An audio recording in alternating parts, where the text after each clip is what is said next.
நாட்டுக்காக உழைப்பதற்கே அண்ணா பிறந்தார்.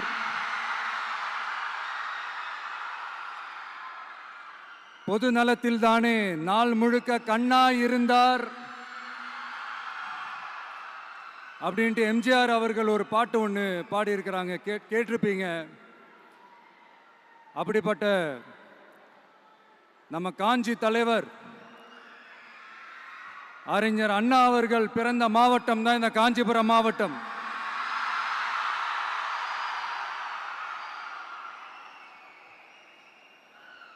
தன்னுடைய வழிகாட்டின்றதுனாலேயே தான் ஆரம்பிச்ச கட்சியினுடைய கொடியில அறிஞர் அண்ணா அவர்களை வச்சவர் எம்ஜிஆர்.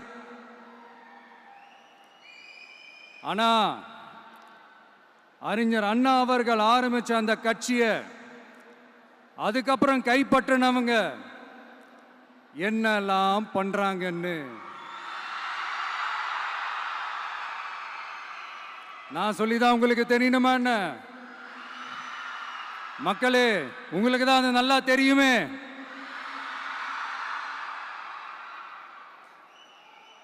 தனிப்பட்ட முறையில் எங்களுக்கும் அவங்களுக்கும் எந்த பிரச்சனையும் கிடையாதுங்க. எந்த வாய்க்கா வரப்பு தகராறுலாம் எதுவுமே கிடையாதுங்க. அப்படியே இருந்தாலும் அது நம்ம கண்டுக்கவே போறது இல்லைங்க. தனிப்பட்ட முறையில் அவங்களுக்கு வேணா நம்ம மேல வன்மத்தோட இருக்கலாங்க. ஆனா நாமெல்லாம் அப்படி கிடையவே கிடையாதுங்க. ஆனா உங்களை என்ன நம்ம எல்லாரையும் பொய் சொல்லி நம்ப வச்சு ஓட்டு போட வச்சு ஏமாத்தினாங்கல்ல,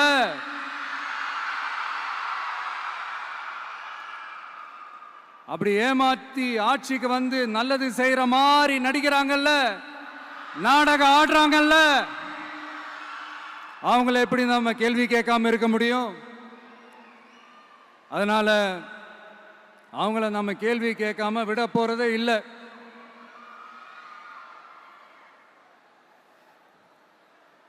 இதையே நான் காஞ்சிபுரம் மாவட்டத்தில் இருந்து நான் சொல்றேன்னா, தெரிஞ்சோ தெரியாமலோ இந்த மாவட்டத்துக்கும் நமக்கும் ஆட்டோமேட்டிக்காவே ஒரு கனெக்ஷன் ஒன்று ஏற்படுதுங்க.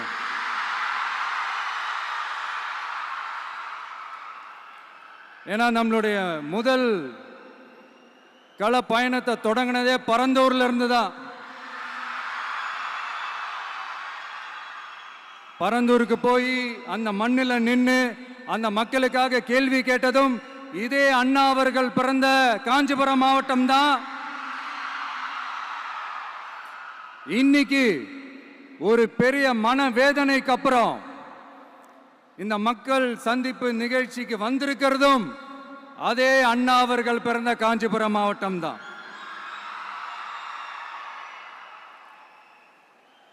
அதனால நமக்கு எல்லாமும் கொடுத்த நம்ம மக்களுக்காக எல்லா நல்லதையும் செய்யணும். அதுவும் சட்டப்பூர்வமாக செய்யணும், அங்கீகாரத்தோட செய்யணும், அதிகாரப்பூர்வமாக செய்யணும், ஒட்டுமொத்த தமிழ்நாட்டு மக்களுக்கும் செய்யணும், ஒரே மாதிரி செய்யணும், ஒரே எண்ணத்தோட செய்யணும். அந்த ஒரே லட்சியத்தோட தான் நாம் அரசியலுக்கே வந்திருக்கிறோம். அதனாலதான் மக்களிடம் செல் அப்படின்னு சொன்ன அண்ணாவை கையில் எடுத்தோம். அவங்க சொன்ன மாதிரி மக்களை நோக்கி போறோம். ஆனா மக்களிடம் செல்னு சொன்ன அண்ணாவை மறந்தது யாரு?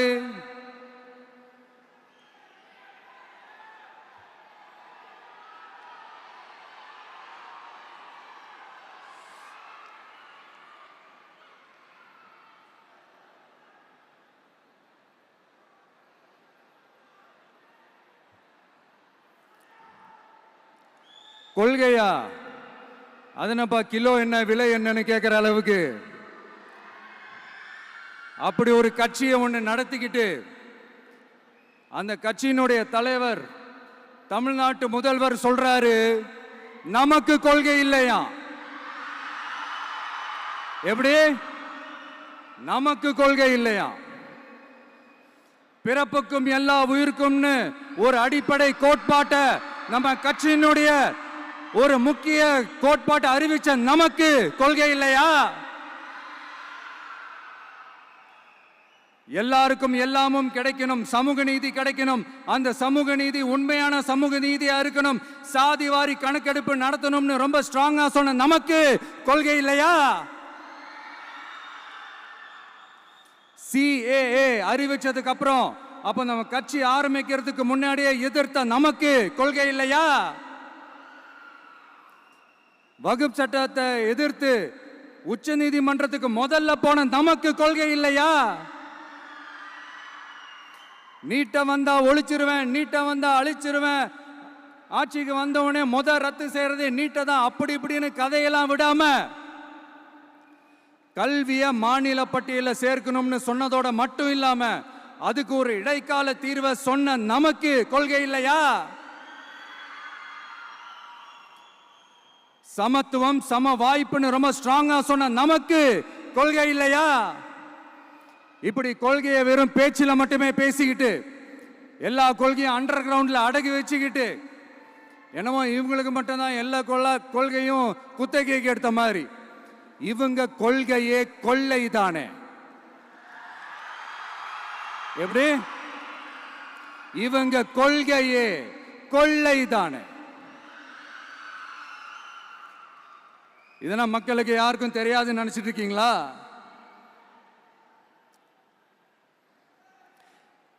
எங்க கட்சி ஒன்றும் சங்கரமணம் இல்லைன்னு சொன்னது யாரு?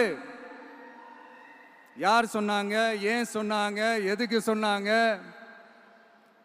இப்போ உங்க கட்சியில என்ன நடந்துகிட்டு இருக்குது அதையும் கொஞ்சம் யோசிச்சு பாருங்க, இதையும் கொஞ்சம் யோசிச்சு பாருங்க. அதனால பாப்பா, பவள விழா பாப்பா, நீ பாசாங்கு காட்டாத பாப்பா. நீ நல்லவர்கள் போல் நடிப்பதை பார்த்து நாடே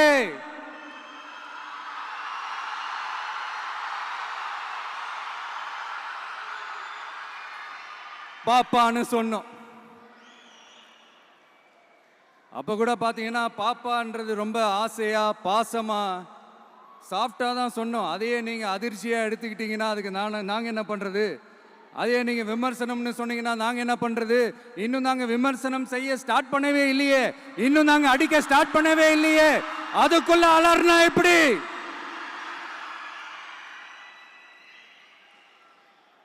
அதனால உங்க அரசவை புலவர்கள் யாராவது இருந்தாங்கன்னா கர்ச்சீஃப் எடுத்து அவங்க கண்ணீரை துடைத்து விடுங்கள். சரி, அது அவங்க பிரச்சனை, அவங்க பார்த்துக்கிட்டோம். நமக்கு எப்பவுமே மக்கள் தாங்க, மக்களுடைய பிரச்சனை பத்தி பேசுறது தான். இன்னைக்கு நம்ம காஞ்சிபுரம் மாவட்டத்துக்கு வந்திருக்கிறோம். இங்க மக்கள் ஃபேஸ் பண்ற அந்த பிரச்சனையை பத்தி நம்ம பேசி ஆகணும்.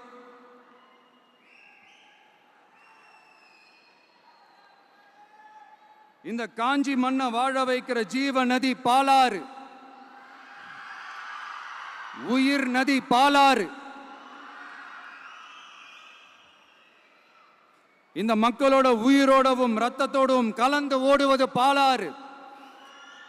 அந்த பாலாறை இன்னைக்கு பெரியார் பெயரையும் அண்ணா பெயரையும் சும்மா பேருக்கு வச்சுக்கிட்டு ஆட்சி நடத்துறவங்க என்ன பண்றாங்க தெரியும்ல? சுரண்டிட்டாங்க, கொள்ளையடிச்சிட்டாங்க, நாசம் பண்ணிட்டாங்க, மோசம் பண்ணிட்டாங்கன்னு இன்னும் என்ன வேணாலும் சொல்லலாம். ஆக மொத்தம் அழிச்சிட்டாங்க. இதை நான் எதுவும் போற போக்கில் எதுவும் அடிச்சு விடலங்க, ஆதாரத்தோட தான் சொல்றேன். அனுமதிக்கப்பட்ட அந்த லெவலை தாண்டி 22,70,000 யூனிட் மணலை கொள்ளையடிச்சிருக்கிறாங்க. ஆக மொத்தம் இதுல அவங்க அடிச்ச கொள்ளை எவ்வளவு தெரியுமா? ரொம்பலாம் இல்ல, கம்மி தான். 4,730 கோடி. கம்மி தான் இல்ல? இதுக்கெல்லாம் அவங்க ஆதாரம்லாம் கேட்க முடியாது. ஏன்னா இந்த ஆதாரம்லாம் ஆல்ரெடி கோர்ட்ல இருக்குது, அமலாக்கத்துறை டிபார்ட்மெண்ட்ல இருக்குது. அந்த டிபார்ட்மெண்ட்ல வேலை செஞ்ச சில நல்லவர்கள் அவங்க அடிச்ச அந்த கொள்ளையெல்லாம் தாங்க முடியாம வெளியில சொன்ன அந்த ஆதாரங்கள் இதெல்லாம் சம்பந்தப்பட்டவங்களுக்கு இன்னும் நல்லாவே தெரியும். அதனால இது சம்பந்தமா ஆதாரங்களை கொடுலாம் அவங்க கேட்க முடியாது.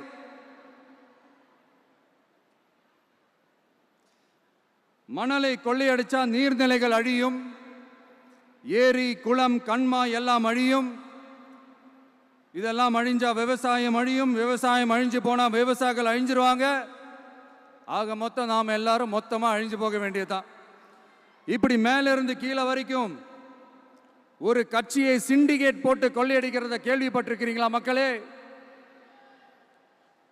இதே காஞ்சிபுரத்தோட உலக பெருமை நம்ம பட்டும் கைத்தறி துணியும் அதை தயாரிச்சு கொடுக்கிற கைத்தறி நெசவாளர்களும் தான். காஞ்சிபுரம் பட்டுன்னு சொன்னா உலகத்துக்கே தெரியும். ஆனா அதை தயாரிச்சு கொடுக்கிற நெசவாளர்கள் நிலை என்ன தெரியுமா? வறுமை, துன்பம், கந்துவட்டி கொடுமை. பட்டு கைத்தறிக்கு கூட்டுறவு சங்கங்கள் இருக்கு, பருத்தி கைத்தறிக்கும் கூட்டுறவு சங்கங்கள் இருக்கு. சுமார் 40,000 பேர் அதில் உறுப்பினர்களா இருக்கிறாங்க. அது போக சாய தொழில், தறிப்பட்டறை தொழில் இதை நம்பி 40,000 குடும்பங்கள் இருக்கு. ஆனா அவங்களோட ஒரு நாள் கூலி எவ்வளவு தெரியுமா? வெறும் 500 ரூபா தான். அதை கொஞ்சம் அதிகப்படுத்தி கொடுங்கன்னு போராடி போராடி பார்த்து ஒன்றும் நடக்கல. இதோட அவங்க கஷ்டம் முடிஞ்சுதா? வடகிழக்கு பருவமழை அந்த 500 ரூபா கூலிக்கு வேட்டு வச்சிடுச்சு. எப்படி விவசாயிகள் டெல்டா மாவட்டங்களில் மழையால பாதிக்கப்பட்டாங்களோ, அவங்கள கண்டுக்காம எப்படி இந்த அரசாங்கம் கைவிட்டுடுச்சோ, அதே மாதிரி தான் நம்ம கைத்தறி நெசவாளர்களும் மழையால பாதிக்கப்பட்டிருக்கிறாங்க. அடுத்து இந்த காஞ்சிபுரம் மாவட்டத்தோட பஸ் ஸ்டாண்டு 60 வருஷத்துக்கு முன்னாடி கட்டினதான். அண்ணா அவர்கள் ஆட்சிக்கு வந்தப்போ கட்டியிருப்பாங்க போல. அது இன்னும் புதுப்பிக்க கூட முடியாம கேட்டா என்ன சொல்லுவாங்க? அந்த லேண்டு வந்து கேஸ்ல இருக்குது. இல்ல நான் கேட்கிறேன், ஒரு கவர்மெண்ட்னால வேற ஒரு நல்ல இடத்தை தேர்வு செஞ்சு ஒரு பஸ் ஸ்டாண்ட் கட்டி தர முடியாதா?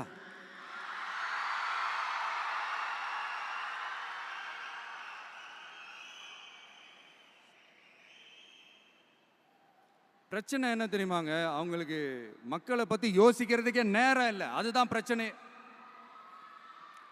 அடுத்து பாலாஜாபாத் பக்கத்துல அவலூர் ஏரி இருக்கு. அது பாலாற்றை விட உயரமா இருக்கு. அதனால என்ன ஆகுதுன்னா, ஆத்து தண்ணி ஏரிக்கு போக முடியாம போயிடுது. அதை சரி பண்ணி அந்த இடத்துல ஒரு தடுப்பணையை கட்டினா ஏரி நிறைய தண்ணி நிற்கும். அப்படி நின்னா அவலூர் மட்டும் இல்ல, ஆசூர் உட்பட இன்னும் எத்தனை கிராமங்கள், எத்தனை ஆயிரம் ஏக்கர் விவசாயம் நல்லா நடக்கும். இதுக்கு இன்னும் எத்தனை வருஷம் மக்கள் கோரிக்கை கொடுக்கணும், மக்கள் போராடணும். இந்த பிரச்சனையெல்லாம் இருக்கிற அதே காஞ்சிபுரம் மாவட்டத்தில் தான் பரந்தூர் ஏர்போர்ட் கட்டுற பிரச்சனையும் இருக்குது. அந்த பிரச்சனையில கண்டிப்பா நாங்க விவசாயிகள் பக்கம் தான் நிற்போம். அதுல எந்த மாற்று கருத்துமே கிடையாது. இந்த கவர்மெண்ட் பரந்தூர் விவகாரத்தில் எங்களுக்கோ இல்லை விவசாயிகளுக்கோ எந்த விதமான காரணங்கள் சொல்லி எஸ்கேப் ஆகவே முடியாது. இப்படி மக்களுக்காக மக்களோட பிரச்சனைகளை எடுத்து பேசுறதுனால இப்போ ஆட்சியில் இருக்கிறவங்களுக்கு நம்ம மேலே ஒரு ஆத்திரம் வரத்தானே செய்யும். அதனால தான் நீங்கள் பார்த்தீங்கன்னா சட்டசபையில் ஆரம்பித்து ஒரு சாதாரண நிகழ்ச்சி வரைக்கும் எல்லா மேடையிலையும் மேடைக்கு மேடை டிவிக்கே தான். டிவிக்கே அவதூறு, அவதூறு டிவிக்கே, டிவிக்கே அவதூறு, அவதூறு டிவிக்கே. இதுக்கெல்லாம் கண்டிப்பாக நாங்கள் பதில் சொல்லுவோம், சொல்லாமலாம் இருக்க மாட்டோம். இப்போ கூட கரூரை பற்றி பேசுவேன்னு எதிர்பார்த்துருப்பாங்க. அதை நான் கொஞ்சம் அப்புறமா பேசுகிறேன். பட் இப்போ நம்மளுடைய விஷன் என்னன்னு சொல்லணும்னு நான் கொஞ்சம் ஆசைப்படுறேன். நம்ம ஆட்சிக்கு வந்தா அது என்ன வந்தா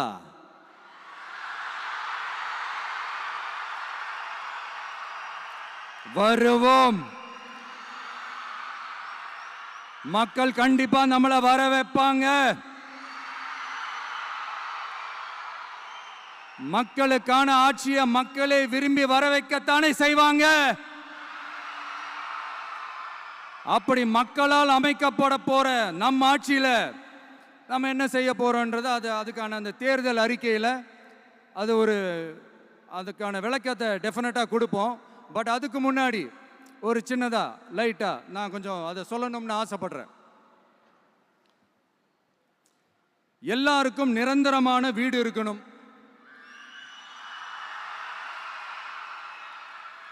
ஒவ்வொரு வீட்டுக்கும் ஒரு மோட்டார் சைக்கிள் வாகனம் உறுதியா இருக்கணும். காரும் தான் லட்சியம். அதுக்கான வசதி வாய்ப்பை உருவாக்குற அளவுக்கு பொருளாதார வளர்ச்சிக்கு வழியை உண்டாக்கணும். ஒவ்வொரு வீட்டில் இருக்கிற ஒவ்வொருத்தரும் மினிமம் டிகிரி படிச்சிருக்கணும்.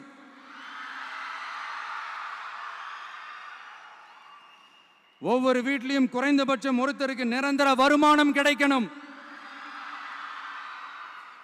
அதுக்கான வேலை வாய்ப்பை உருவாக்கணும். அதுக்கு தகுந்த மாதிரி கல்வியில பாடத்திட்டத்தில் சீர்திருத்தம் செய்யணும். கவர்மெண்ட் ஹாஸ்பிட்டல்ஸுக்கு மக்கள் எல்லாரும் பயம் இல்லாம நம்பி போற மாதிரி மாத்தணும். பருவமழை காலத்தில் ஏற்படுற வெள்ளத்தால ஊரும் சரி மக்களும் சரி விவசாயமும் சரி பாதிக்கப்படாம இருக்கணும். அதுக்கு 4000 கோடி திட்டம்னு ஒரு உருட்டுனாங்களே, அந்த மாதிரிலாம் எதுவும் இல்லாம உண்மையான ஒரு பாதுகாப்பு திட்டத்தை உருவாக்கணும். மீனவர்களோட, தொழிலாளர்களோட, நெசவாளர்களோட, அரசு ஊழியர்கள் மற்றும் ஆசிரியர்களோட கருத்து கேட்டு அவங்களுக்கான பாதுகாப்பு மற்றும் வளர்ச்சி திட்டங்களை உருவாக்கணும். உருவாக்குறது மட்டும் இல்லை, அதை செயல்படுத்தணும். முக்கியமாக இண்டஸ்ட்ரியல் டெவலப்மெண்ட்ஸில் கான்சென்ட்ரேட் பண்ணணும். எல்லாத்தையும் விட ரொம்ப ரொம்ப முக்கியம், சட்டம் ஒழுங்க ரொம்ப ஸ்ட்ரிக்டாக வச்சிருக்கணும். நம்மளுடைய அம்மா, அக்கா, தங்கச்சிகள், அவங்களுடைய பிள்ளைகள், குழந்தைகள் எல்லாருக்கும் பாதுகாப்பை, அதுவும் உண்மையான ஸ்ட்ராங்கான பவர்ஃபுல்லான பாதுகாப்பை உண்டாக்கணும். அண்ணா யூனிவர்சிட்டியில நடந்த அந்த பெண்ணுக்கு நடந்த அந்த பிரச்சனை மாதிரியோ, இல்ல கோவையில் நடந்த அந்த கல்லூரி பெண்ணுக்கு நடந்த பிரச்சனை மாதிரியோ அதெல்லாம் நடக்க விடவே கூடாது. நம்ம வீட்டு பெண்கள் ஸ்ட்ராங்கா, பயமே இல்லாம தைரியமா இருக்கணும்.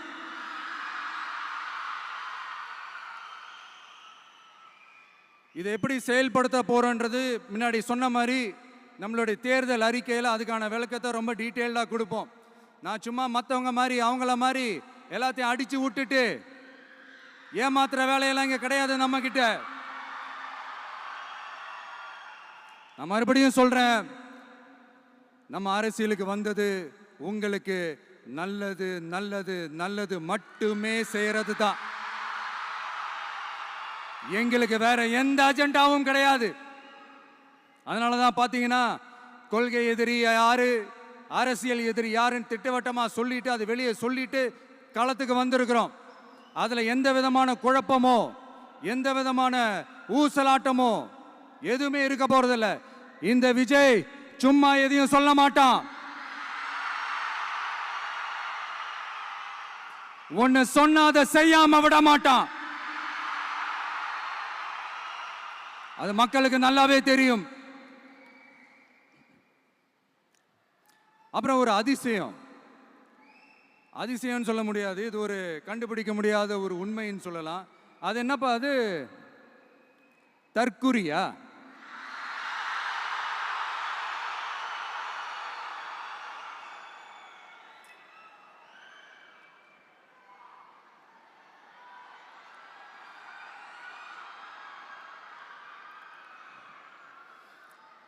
நம்ம டிவிகேக்கு சப்போர்ட் பண்ற கோடிக்கணக்கான லட்சக்கணக்கான மக்கள், நம்மளுடைய நண்பிகள், நம்மளுடைய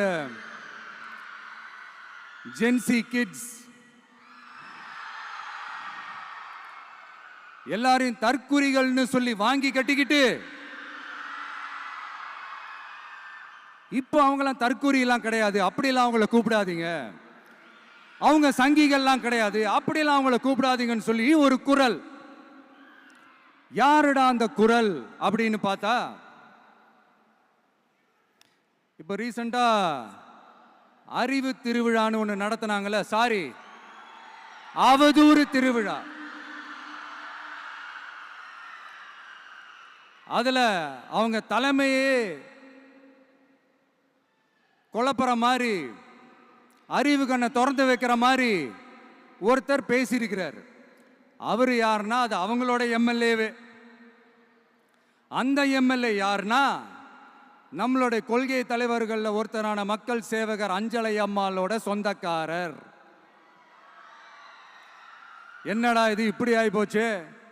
டிவிகேக்கு சப்போர்ட் பண்ற மாதிரி நம்ம கட்சியிலேருந்தே ஒரு குரல் வருதுன்னு சொல்லி தலைமையில் ஃபுல்லா கன்ஃபியூஷன். அந்த கன்ஃபியூஷன் இதோட நிக்காது. அந்த ஆதரவு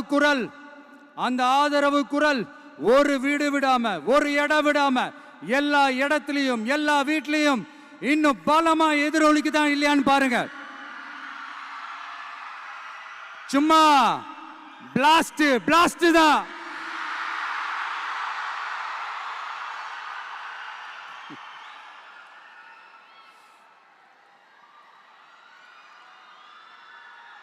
இது இன்னைக்கு நேத்தெல்லாம் நடக்கலங்க. 1972 நடந்து முடிஞ்சிருச்சு. எப்போ எம்ஜிஆர் அவர்கள் கட்சி ஆரம்பிச்சாங்களோ அப்பவே அது ஒரு கூத்தாடி கட்சி. எப்போ எம்ஜிஆர் அவர்களுக்கு பின்னாடி அத்தனை மக்கள் திரண்டு நின்னாங்களோ அப்பவே அது ஒரு கூத்தாடி கும்பல். நடிகர் கட்சின்னு சொன்ன ஒருத்தர் அதுக்கப்புறம் எம்ஜிஆர் கூடயே போய் சேர்ந்துட்டாரு. இன்னொருத்தர் இவரெல்லாம் ஒரு ரவுண்டு தாங்க வருவாரு, ரெண்டாவது ரவுண்ட்லாம் காணாம போயிடுவார்னு சொல்ல இன்னொருத்தர் அதுக்கப்புறம் போய் எம்ஜிஆர் கிட்டே போய் சேர்ந்துட்டார். ஸோ இந்த மாதிரி இவங்க ரெண்டு பேர் மட்டும் இல்லை, ஒட்டுமொத்த தமிழ்நாட்டு மக்களும் எம்ஜிஆர் அவர்கள் கூட தானே போய் சேர்ந்தாங்க.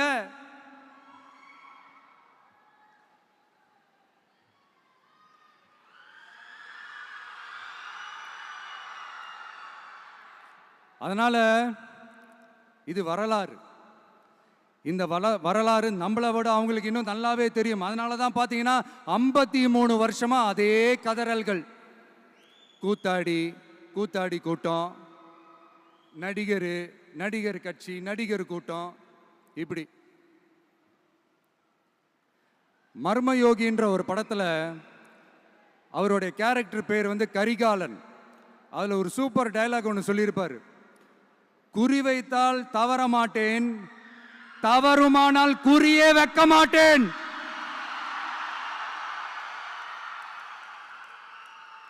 இதெல்லாம் யாருக்கு சொல்றோம், எதுக்கு சொல்றோம்னு புரிய வேண்டியவங்களுக்கு புரிஞ்சா நல்லா இருக்கும். ஏண்டா இந்த விஜய தொட்டோம்,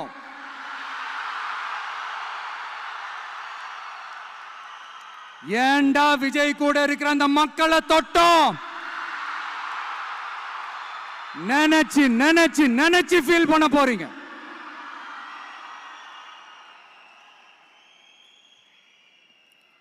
அப்புறம் நமக்கு இந்த அரசியல் புரிதல்லாம் இல்லை, அது இல்லை, இது இல்லை. அப்புறம் நான் கேட்குறேன், மக்கள் எல்லாரும் உங்களுக்கு தற்குறிகளா?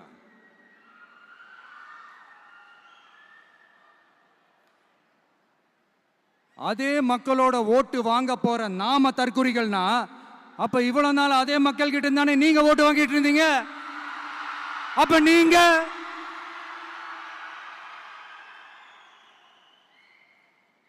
அந்த மக்களுக்கு நீங்க காட்டுற மரியாதையும் நன்றியும் இதுதானா?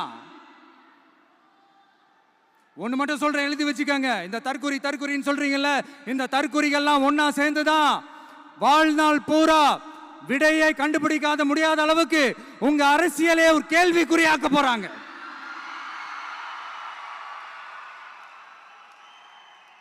இவங்கெல்லாம் யாரும் இங்க தற்குறிகள்லாம் கிடையாது. இவங்க எல்லாரும் தமிழ்நாட்டு அரசியலோட ஆச்சரியக்குறி. இவங்க எல்லாரும் தமிழ்நாட்டு அரசியலோட அந்த மாற்றத்திற்கான அறிகுறி. சும்மா லாஜிக்கே இல்லாம தற்குறி.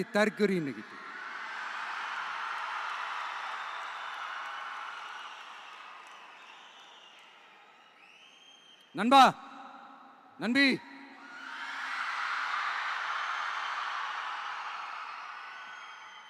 எல்லா மேடையிலும் ரிப்பீட்டடா ஒரு விஷயம் நான் சொல்லுவேன்ல, இப்ப நீங்க சொல்லுங்க. ஒண்ணு, இன்னொன்னு, ரிப்பீட். ஒண்ணு. இன்னொன்னு, இந்த போட்டி எப்படி இருக்க போகுதுன்னா, மக்களோட மக்களா நிக்கிற நமக்காக மக்களே டிசைட் பண்ணி போறாங்க. My dear sir, my dear uncle,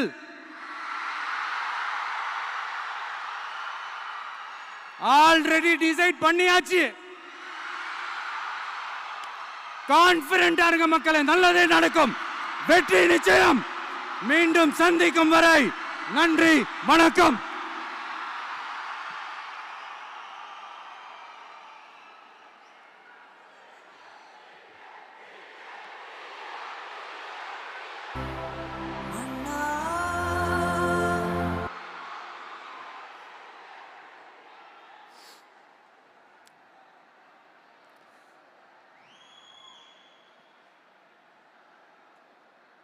வெளியில போக பர்மிஷன் கிடைச்சவொன்னே கூடிய சீக்கிரம் வெளியில வருவோம். அதனால தான் இப்படி ஒரு ஏற்பாடு. எல்லாரும் இருந்து சாப்பிட்டு போகணும்.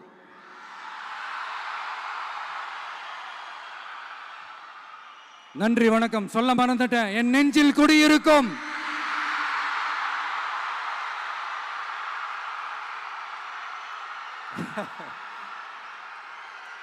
Sorry, slip my mind. Thank you. மீண்டும் சந்திக்கும் வரை நன்றி, வணக்கம்.